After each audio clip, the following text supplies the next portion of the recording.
interesting. Again, it kind of leads naturally onto sort of the next question I had, which was, as a leader in, a technical and sort of strategic leader in the world of AI, what is, I suppose, what would you say has become the most important technical capability, or sort of other than technical capability, I suppose?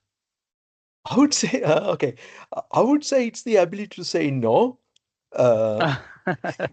Yeah. I mean, specifically, like, I mean, in all seriousness, it's the ability to say this works, but we are still not going to use it, right? The most leaders really can't do that, or they don't do that. I mean, you got the technical capability. I mean, as you said, like, there are a lot of people who use in the market with good technical capabilities, right? And AI is getting really good at it as well. Like, you can do wipe coding for half of the things to get base version running. Models are really good. Tools are accessible. You get MCP servers to help on various things, right? Integration is easier than ever. Like, AI can link into a whole bunch of things using MCPs and things like that, right? But what is rare is the discipline. I've seen companies like build really impressive AI systems, like genuinely impressive, right?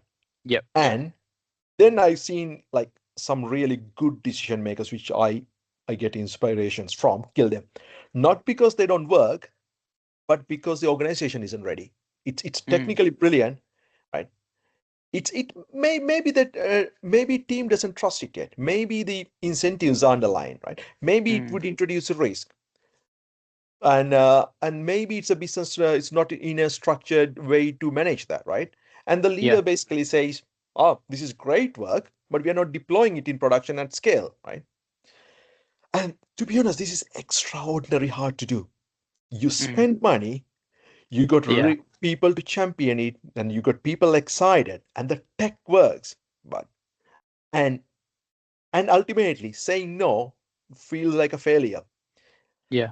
But ultimately, it's not. It's a very good judgment because, Yeah. and as I said, like it AI systems doesn't really fail gracefully, right? It fails away in a way. It not just drift. It fails in a way that compounds, right? And if you deploy something like that before the organization is ready for AI, before people know how to use it, how to challenge it, or catch it when something goes wrong, you're not adapting AI. You are introducing a new way to fail and new way to fail at scale. Right? So the best leaders I know have a really high technical yes, operational no rate.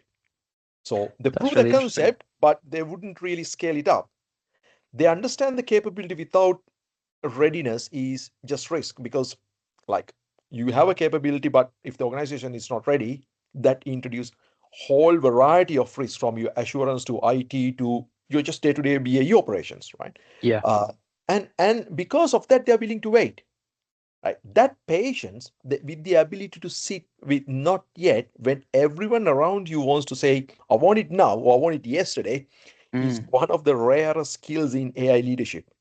Yeah, it is. I think it is because we did a every year we do a sort of a annual report, a state of data, and not we did one sort of recently, but a year ago, one of the things that came out of it was the biggest skill for data and AI leaders is that ability to say no. But I think what they were referring to at the time is because obviously if you think about a year ago in AI, it was still, I think it was still like companies were just trying to understand the use cases more rather than actually doing deliverables. And I think that when they were saying say no, then they were sort of be managing stakeholder expectations on what AI is capable of and identifying the use cases that will bring the biggest return on investment. Whereas what you're talking about there in more so is actually, and I'd imagine even harder to say no to, is when you've actually built something and it's not ready or the business isn't ready. That's even, I can imagine that being even harder thing to say no to, because like you said, there's been an investment, there's been cost, and it might feel like a failure. But having that leader that can actually say no is going to be really important, because obviously if you do implement it and the business isn't ready, then the risk associated to that could be quite great.